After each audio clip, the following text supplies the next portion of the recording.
take us on a trip this morning. Let us introduce ourselves to you. My name is Mike Miles. I'm from Birmingham, Alabama, and I get to work with Miss Rita on our state competition stuff. We have a good time. Rita, you want to tell them hello? Rita McCann, and I think I met you guys yesterday. I'm a lawyer in Huntsville, Alabama. And good morning. My name is Tandy McConnell. I'm in Columbia, South Carolina. You have a Southern team of judges. I just realized that. And great to be with you again. And a Southern facilitator. She's from Birmingham too. So we're all, you're going to have to put up with our accents today. Y'all don't have an accent, but we do. So all will be well. Tell us who you are. I'm Bert Llewellyn, and I'm from Stanley British Primary School in Denver, Colorado, and I'm in 8th grade. Great. I'm Jacob Malik. I'm in 8th grade, and I'm from Stanley British Primary School. I'm Sophie Varholak, and I'm in 7th grade, and I'm from Stanley British Primary School. I'm Abraham, and I'm in 7th grade, and I'm from Stanley British Primary School, and these are our teachers, Susan and Mike. Susan and Mike, yes, they are. Hey, Susan. When I was in the 7th grade, staring, I was frantically trying to remember where my locker was. And here y'all are fixing to be talking about natural rights and everything else with us. I tip my hat to you before we start, and to your teachers. You know this question by heart, but the hearing's probably going to go viral by tonight sometime. So I'll go ahead and read it for the recording's sake, and then y'all can do all the work from there. You already know we're doing question 2 because these other 2 guys did question 1 with you yesterday. Let me read it fast as I can.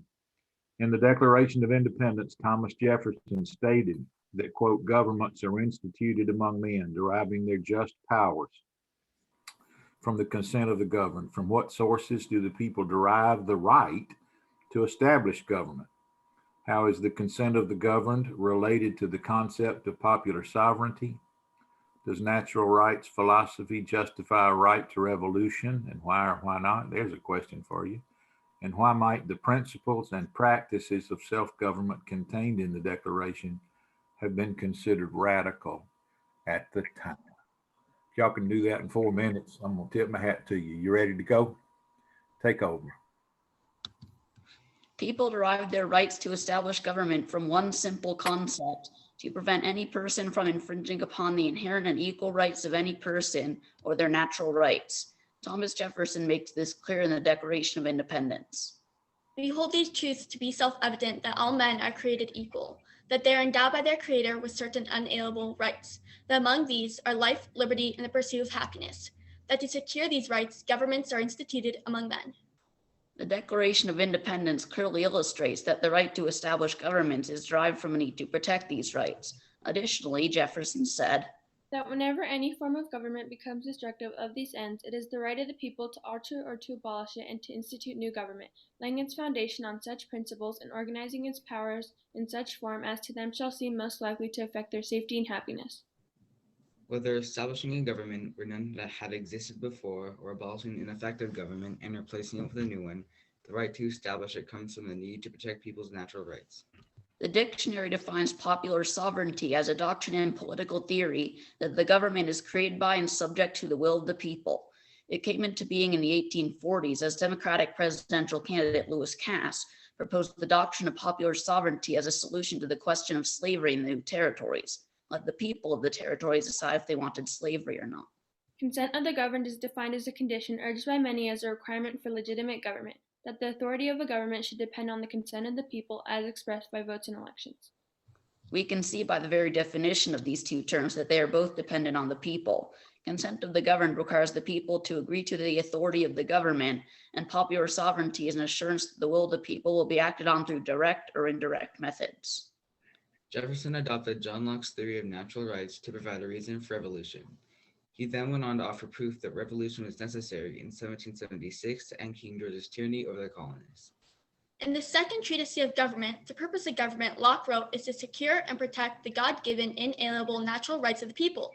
For their part, the people must obey the laws of their rulers. Thus, a sort of contract exists between the rulers and the ruled. But Locke concluded, if a government persecutes its people with a long chain of abuses over an extended period, the people have the right to resist that government, alter or abolish it, and create a new political system. Locke's theory of natural rights consists of basic and special rights and duties and liberties. Certain rights are inalienable and pre-political. Locke believes an absolute government is not likely to protect natural rights and therefore supports limited government with rule by law and division of power. The people also have the right to revolution if the government does not honor their natural rights. In contrast to a totalitarian or absolute government, Locke's limited government can be held accountable to its action. The principle of self-government, that governments derive their power from the consent of the governed, was a very radical idea when the Declaration was written. At that time, most European countries were governed by monarchs and autocrats who believed they had a divine right to rule. The local governing powers within these countries were controlled by the wealthy, elite, or the nobility. The fact that the Declaration stated all men were created equal flew in direct opposition to the dominant power structures of the time. A radical idea indeed. Additionally, the fact that 13 self-governing colonies were deciding to peacefully come together on their own was also a radical notion. Generally, countries in Europe created relations through marriage. In spite of sharing bloodlines, these countries still engaged in over 40 wars with each other. The fact that several independent states would agree to come together by choice was remarkably progressive. We are now open for questions. Yeah, Bart, some of those marriages didn't quite work out the way they had in mind, did they? Ms. Rita, you want to inquire? I guess what I'm wondering is, you talked several times about the right to revolution if the people needed it. Was what happened in Washington on January the 6th a proper revolution, a proper demonstration, or a taking of all of our rights?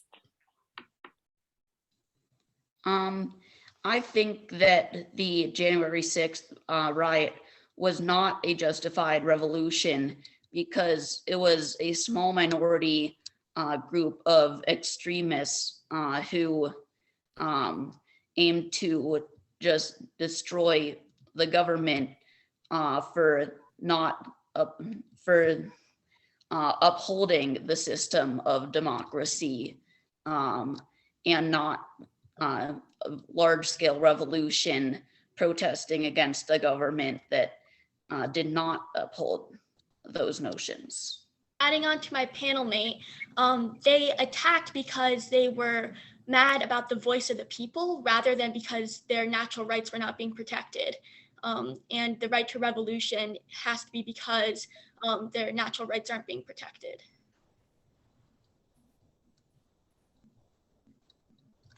Let me ask a question, if I follow up with that a little bit. Back when I was in college a long time ago, anarchism was a really popular way of thinking, especially among, people, 18 or 19-year-olds. There's the idea that, the best government is no government at all, that governments do nothing but take away our freedom and take away our rights. Then we all grew up and got jobs and mortgages and stuff like that. Was that ever a good? Was anarchism ever a realistic way of ensuring our happiness? The goal was the same as anything else, to ensure human happiness. Was that a realistic way to do it? And if not, what was wrong with that idea? Are you saying that is no government at all better? No government at all. Everybody does what they ought to do, and it'll all work out. It's a bit more sophisticated than that. At least we thought it was, because we thought we were so smart. But is that at all realistic? I think that is not realistic, because if there's no government at all, there's no rules or anything. So people can just do whatever they want. They can commit crimes. And I think that having a government in place is important because it protects the people's rights. For example, like the Bill of Rights protects people's rights. Adding to my panel mate, in like a state of nature, your natural rights wouldn't be protected, and so there would be no right. So you're saying anarchism would put us back into a state of nature?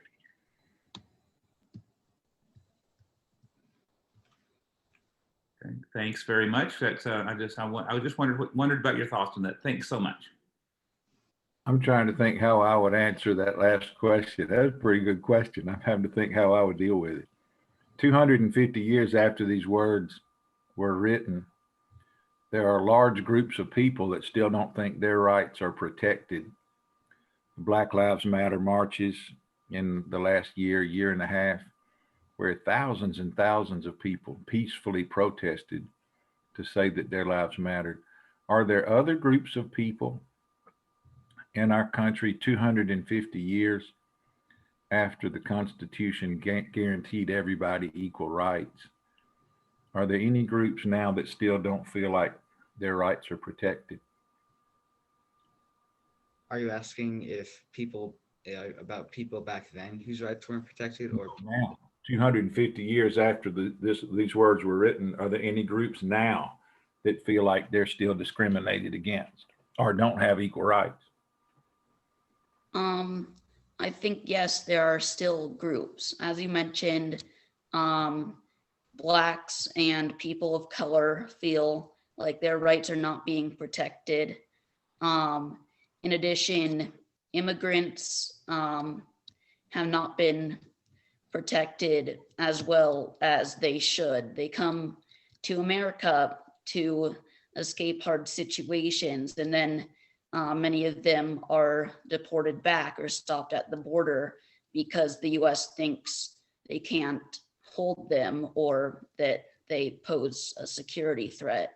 And so that can be another example of a group that doesn't feel its rights are being protected. adding on to my panel mate, another group that feels that its rights aren't protected is the LGBTQ plus community. What about you guys? You don't get to vote yet. Are your rights protected?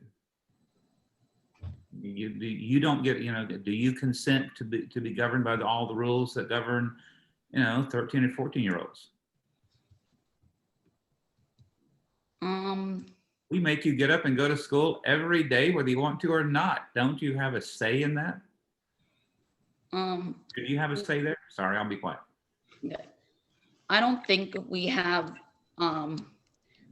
we don't have a say in that, but I don't think it's necessary to have a say in it, because we have to be educated in order to be able to make these decisions on our own. And at a young age, we are not capable of that until we get educated and go to school to be able to make decisions and take care of ourselves. Okay. What about women? Miss Schaefer, your facilitator this morning, was an attorney, graduated from one of the finest law schools in the country, and a pretty good basketball school too, I might add. But when she went to join a law firm, I'll bet you she wasn't paid as much as a lot of the other male attorneys that were coming in when she was. Miss McCannon's an attorney. She could relate to that.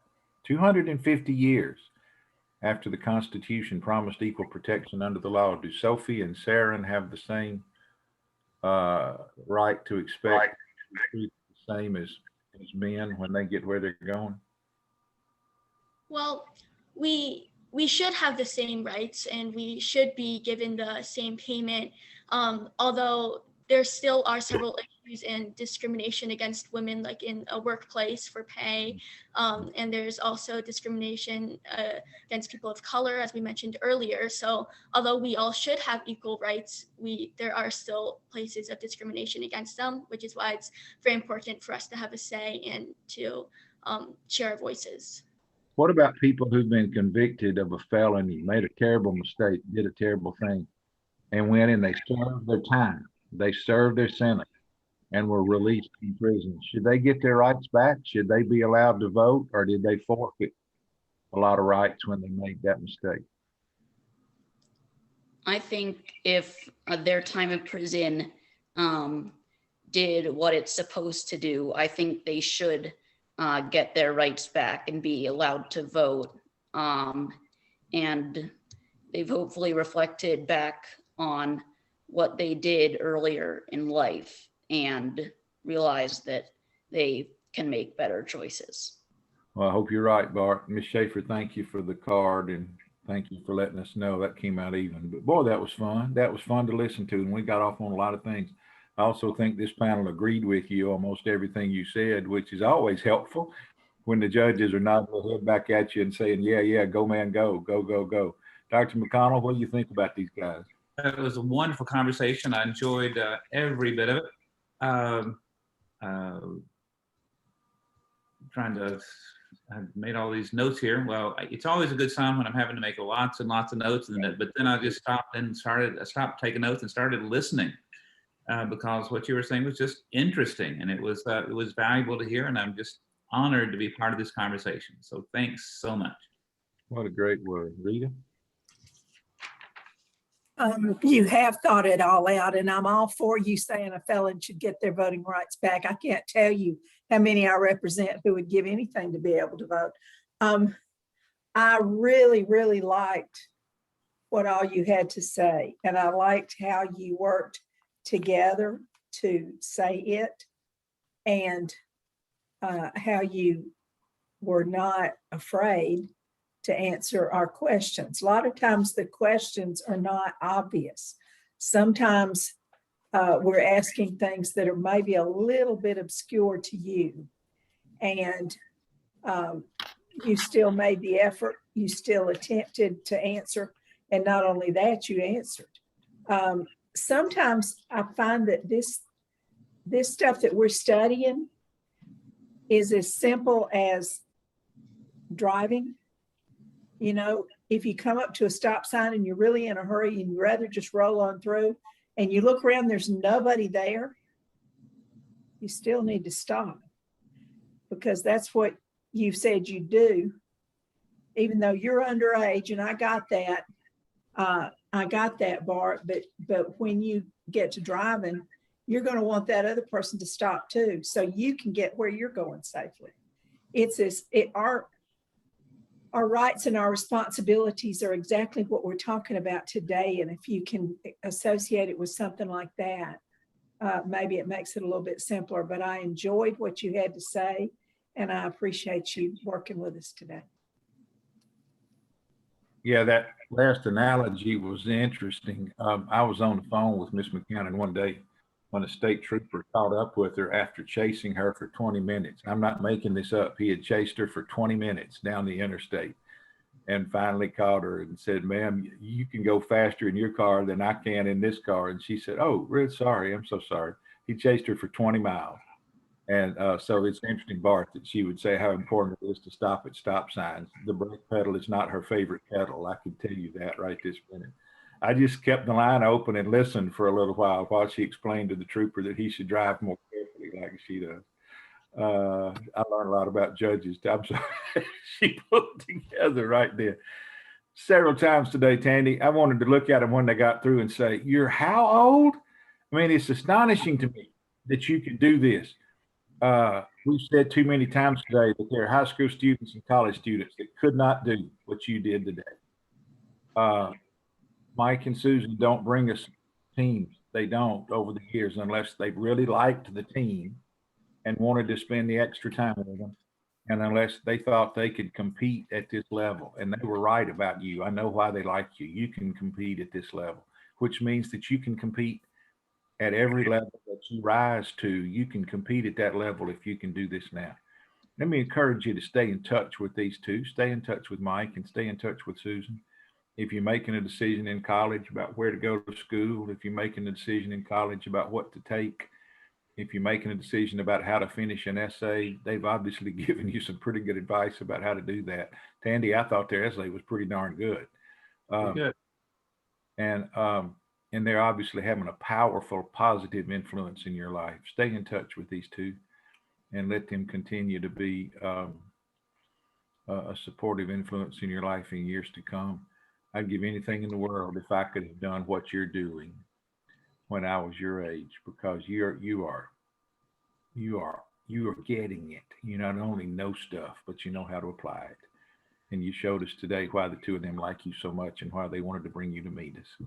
Thank you for today so very much. Ms. Schaefer, we're at your disposal. Or being sent to your rooms. All right. Actually, you're all being sent to the same room. All right. Thank you so much. Go to your room. Thank you all.